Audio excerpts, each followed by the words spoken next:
Olá, graça e paz. Estamos aqui para dar a nossa primeira aula sobre introdução bíblica ou bibliologia. Então, a nossa primeira aula já vai estar falando a respeito da Bíblia, o conhecimento que o homem precisa ter a respeito de Deus desde o início de todas as coisas, desde os primórdios de todas as coisas, de Gênesis até Apocalipse. Então, o plano de salvação a qual foi estabelecido por Deus vai se encontrar justamente em qual matéria? Tanto na soterologia, mas também para conhecermos o caminho, vai ser a introdução bíblica ou a bibliologia, para entendermos quais foram os meios e como tudo aconteceu para com a humanidade também, com Adão e Eva, lá no Jardim do Éden. Então, a bibliologia ou a introdução bíblica, ela vai falar de todos esses acontecimentos.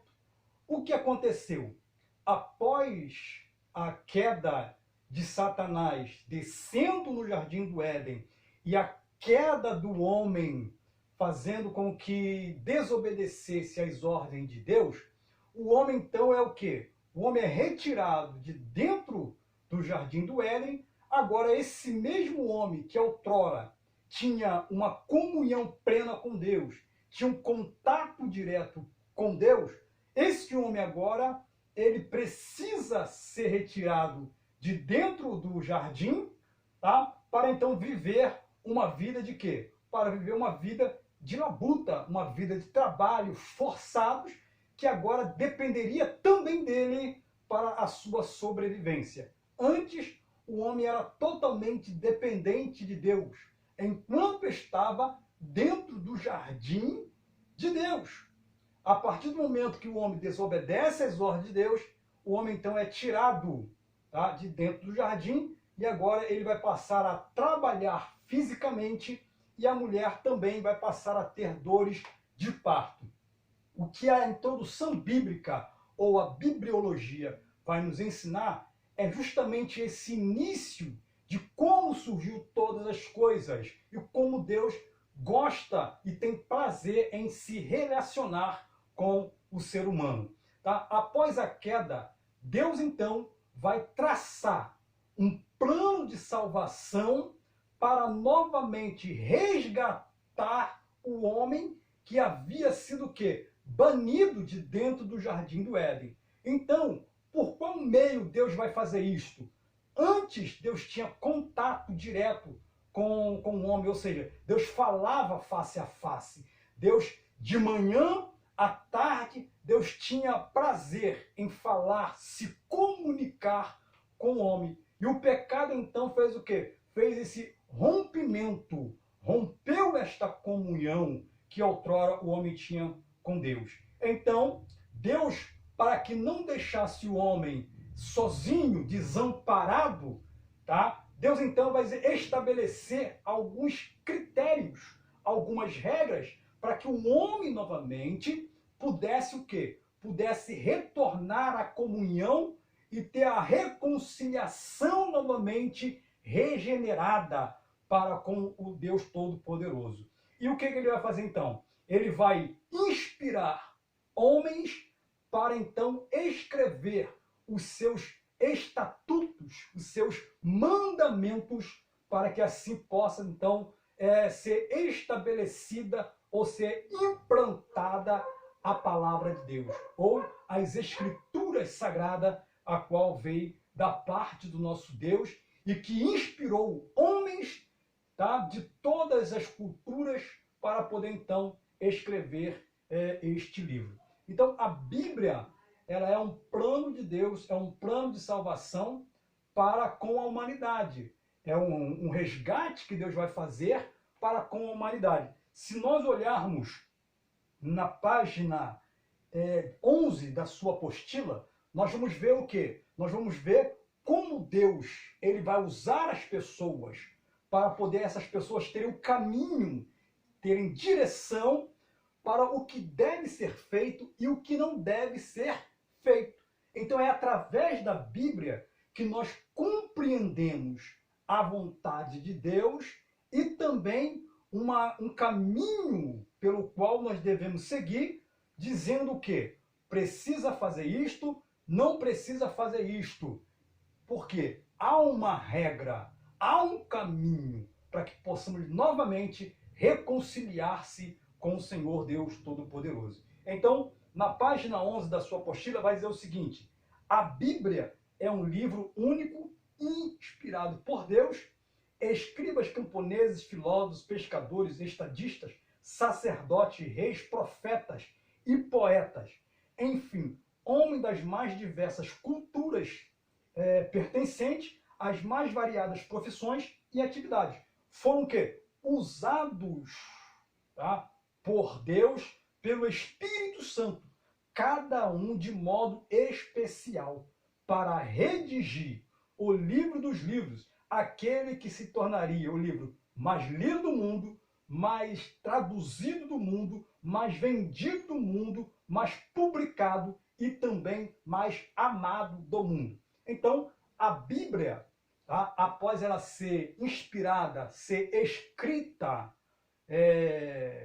pelos homens dado a Deus, o que vai fazer? Este livro vai se tornar tão poderoso, que vai mudar vidas, que vai modificar, transformar a vida das pessoas que, a partir de então, passassem a observar as leis, as letras e o que estava contido dentro desse livro. Então Deus vai estabelecer um plano de reconciliação para com a humanidade que se havia perdido por conta do pecado. E em Gênesis 3 em diante, nós vamos ver lá a primeira profecia pelo próprio Deus, dizendo o quê? Dizendo que da semente da mulher nasceria um que esmagaria a cabeça de Satanás e, por sua vez, Satanás então faria o quê? Apenas feriria o calcanhar, tá, do filho dele. Ou seja, o ferimento do calcanhar já foi concretizado. Aonde? Na cruz do Calvário. Aonde Satanás induziu os homens a ir contra o próprio Cristo e o pregarem na cruz do Calvário, lá no madeiro. Ali foi estabelecido o quê? O ferimento no calcanhar apenas de Cristo. Tá? Cristo, então, ao terceiro dia vai ressuscitar e agora o plano para esmagar a cabeça de vez de Satanás está sendo o quê? Está sendo já concretizado e estabelecido pelo nosso Deus e também pelo próprio Cristo. Tudo isso quando a igreja vier para então ter a vitória total. Tá? Então, a partir daí, o que vai acontecer? Deus então vai começar a se estabelecer para ser conhecido. Tá? Ou seja, Deus ele vai fazer-se conhecido através de quem? Através das Escrituras.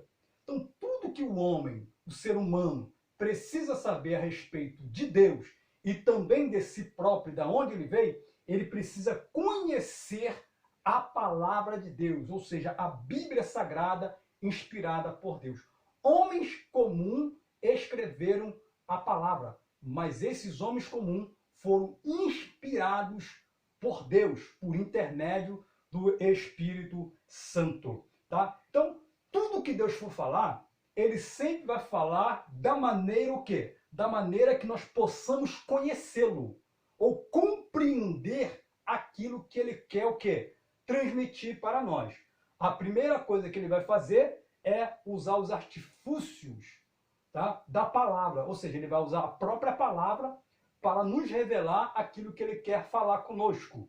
E dentro dessas palavras, nós vamos encontrar algumas palavras que às vezes, humanamente falando, é complicado. Mas Deus então vai permitir algumas palavras para que a gente possa compreender ele no modo terreno. Porque no modo espiritual é quase impossível se entender e compreender Deus, a não ser que ele queira se revelar totalmente. Mas até lá, Deus então ele vai dar os caminhos para que nós possamos o quê? Compreendê-lo de uma forma mais tranquila. Então existem duas palavras que a gente precisa entender, tá? Que são o quê? A palavra antropopatismo, tá? Antropopatismo. O que é isso? O antropopatismo é o ato de atribuir sentimentos a Deus, como o amor de Deus, a ira de Deus, tá? Deus se comoveu, Jesus chorou e assim por diante. Então, o antropopatismo, ele vai atribuir sentimentos. Esta é a primeira palavra. A segunda palavra, ela vai ser o antropomorfismo. Antropomorfismo. O que é isto? O antropomorfismo é o ato de atribuir, tá? O ato de atribuir formas humanas a Deus. Ou seja, a mão de Deus, a boca de Deus, o dedo de Deus, os pés de Deus. Então, tudo isso aí vai estar relacionado com a palavra antropomorfismo, que é o ato de atribuir formas humanas para Deus. Por que isso? Deus sempre vai usar os meios que nós possamos compreendê-lo, tá? Então, se Deus está falando diretamente com a humanidade, ele vai usar os meios humanos para com a humanidade, para que possam entendê-los. Amém? Então, ele vai dando continuidade, tá? Ele vai dando continuidade para se revelar à humanidade. Na página 13 da sua apostila, vai falar a respeito de quê? Vai falar a respeito do idioma em que a Bíblia ela foi o quê? Em que a Bíblia ela foi estabelecida.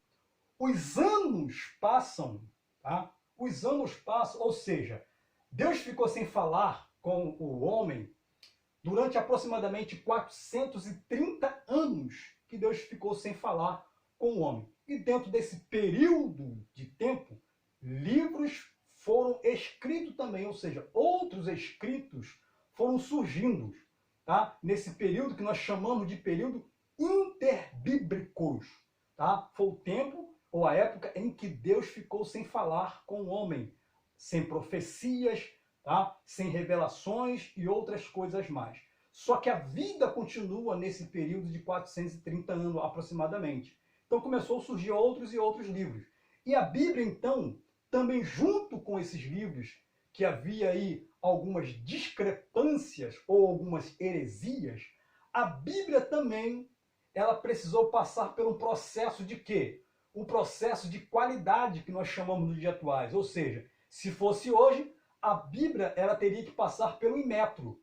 Para quê? Para realmente testificar e certificar que aquele produto era bom, que aquele produto tem resultado, ele é valioso.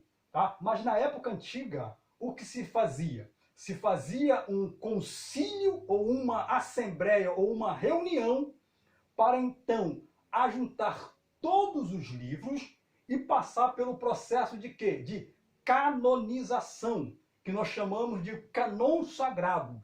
Tá? Na próxima aula nós vamos falar sobre isso, o canon sagrado. Dentro do canon, tá? O que acontecia? Todos os livros passavam pelo crivo, tá? O crivo de quê? Da pesquisa. Se esse livro mudasse vidas, se esse livro chamasse a atenção das pessoas, quantas pessoas passaram a ler esse livro, e quando liam, qual era o tipo de mudança que essas pessoas teriam a partir desse livro. E a Bíblia também ela passou por todos esses análises, e ela então foi aprovada. E ela então vai entrar no livros canônicos, ou seja, livros considerados como sagrados, tá? Livros sagrados. E houve outros livros também que infelizmente não entrou dentro desse canon que foi analisado, mas houve aí algumas discrepâncias e heresias, que são chamados livros apócrifos, não genuínos ou espúrios. Tá? Então, a Bíblia ela passou por essa análise. Quais foram os idiomas que a Bíblia foi escrita? Então, a Bíblia foi escrita em 3 idiomas, no modo geral, tá? Hebraico, aramaico e grego. Então, esses 3 idiomas, a Bíblia ela foi escrita. Aos poucos, o aramaico foi caindo em desuso, e o que prevaleceu? O hebraico e o grego. Então, a maior parte, toda a Bíblia, tá? Ou a metade da Bíblia, ela é escrita em hebraico, aramaico e grego. Após a queda do aramaico, a maior parte da tradução da escrita passou a ser o quê? Em hebraico e grego. No Novo Testamento, tá? É praticamente todo em grego, a sua escrita e a sua interpretação. Por que isto? Porque a língua oficial da época de Jesus era justamente o quê? O grego que estava imperando. Por conta de quê? Por conta da invasão, tá, dos gregos, que tomou então aí todo esse território da época em que Jesus Cristo estava lá. Tá? Então a Bíblia, no modo geral, tá, ela foi escrita como? Em 3 idiomas, grego, aramaico e hebraico. Tá? Qual é a escrita da Bíblia e o seu significado? Tá? A página 13, ela vai nos dizer, tá, a respeito disso aí. A Bíblia, tá, ela é um livro de origem grega. O seu significado, Bíblia, é biblio, que significa o quê? Livro pequeno. Volume de livro pequeno. Então, toda a Bíblia, para chegar no que temos hoje, tá, foi ajuntado um monte de livros pequenos, de rolos, que eram considerados rolos pequenos, e ajuntados para se fazer o quê? Um livro. Então, o significado da Bíblia é justamente o quê? Uma coleção de livros pequenos. Por quê? Todos os livros foram ajuntados e agora permaneceu apenas o quê? Um livro. Ou seja, no passado, os livros eram separados, cada um com a sua própria tradução e significado. Com o ajuntar e a interpretação e a tradução da Bíblia, tá, ela toda foi ajuntada e então veio se tornar o quê? Uma coleção de livros pequenos. Tá? Ela foi feita desta maneira. Tá? Qual foi o material usado, então, para poder confeccionar ou escrever a palavra de Deus? Tá? Ou escrever a palavra de Deus. Página 13 ainda vai nos dar aí uma noção a respeito disso aqui. Tá? Ou seja, o material usado na escrita da Bíblia foram 2 materiais. Quais foram eles? O papiro e o pergaminho. Tá? O que era o papiro? O papiro, ele era uma planta aquática que nascia nas beiradas dos rios da época, e então era recolhido, tá? Passado na prensa, ajuntado, cortado em filetezinho, tudinho, colocado um do ladinho do outro e posto para secar. Quando aquele estava seco, um colado no outro, então começava o quê? Começava a se escrever. Então, o papiro foi um dos primeiros materiais usado para escrever a palavra de Deus. Haja vista que antes disso aqui, toda a escrita era feita onde? Na pedra. Haja vista que quando Deus ele vai escrever os mandamentos ou a lei e entregar a Moisés, Deus então escreveu aonde? Justamente na pedra. Tá? Temos aqui também o segundo material usado para a escrita da Bíblia, é o pergaminho. Tá? O que era o pergaminho? O pergaminho era feito de pele de animal, geralmente era uma cabra ou um carneiro. Ou seja, era um material já mais resistente, que durava um pouquinho mais. Cortava-se então o couro do carneiro ou da cabra, colocava para se curtir, e após toda essa curtição, a limpeza, tudo direitinho, então passava-se a escrever dentro sobre o pergaminho. Tá? Então, essa era o quê? A estrutura, o material usado para a escrita da palavra de Deus, a escrita e a estrutura da palavra de Deus. A Bíblia, no total, ela levou aproximadamente 1.500 anos para então ser totalmente o quê? Totalmente escrita, produzida no modo geral. Na nossa tradução, foi João Almeida de Ferreira que traduziu para nós aí a palavra de Deus para o português, chegando a nós do modo que nós encontramos hoje, para que possamos então analisar de forma plena e correta a palavra de Deus. Aí, o que nós vamos ter também aí? Nós vamos ter aí a estrutura da Bíblia, tanto do Antigo como do Novo Testamento. Tá? Qual é essa estrutura? A estrutura era da seguinte forma, como eu havia falado no início, cada livro era escrito de forma separada, ou seja, cada um com seu rolo separado, tá? Cada um com seu rolo separado, e os judeus, eles só estudavam, alguns até hoje, só o Antigo Testamento, que nós chamamos de quê? Que nós chamamos de o Pentateuco.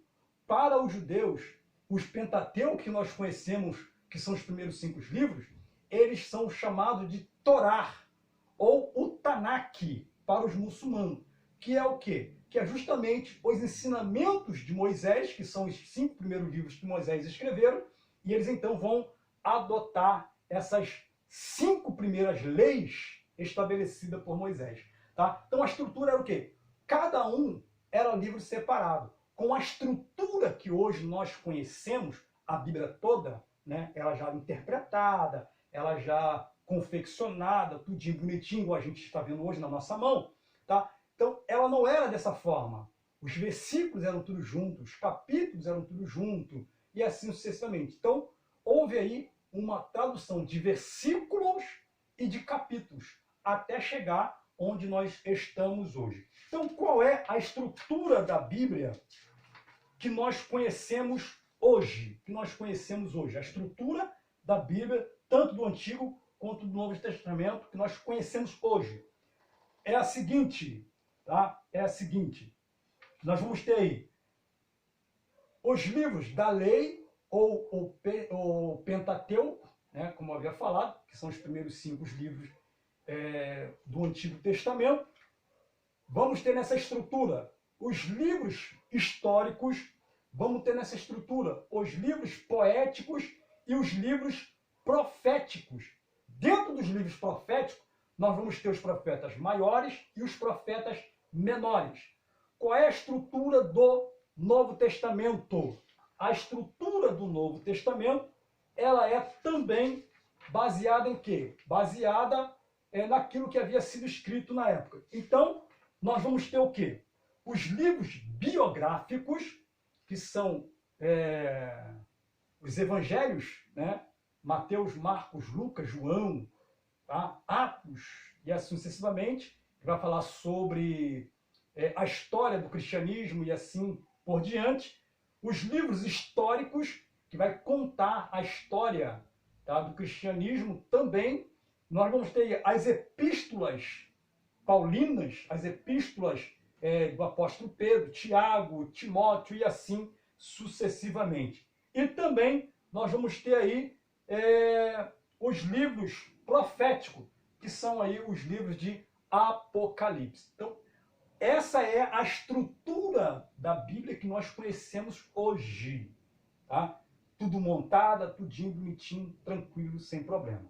Tá bom, gente? Então, no modo geral, na nossa primeira aula da introdução bíblica ou bibliologia, tá? É uma aula resumida para que a gente possa focar apenas nos pontos mais importantes da palavra de Deus e também da apostila da nossa aula, para que a gente possa compreender aí um pouquinho a respeito do que a bibliologia ela vai nos ensinar. Na próxima aula nós vamos falar sobre o cânon sagrado, como se deu o cânon, tá? E também vamos falar aí sobre os livros apócrifos e assim sucessivamente. Tá bom? Que Deus possa te abençoar, te guardar e fazer com que você cresça na graça e no conhecimento. Graça e paz.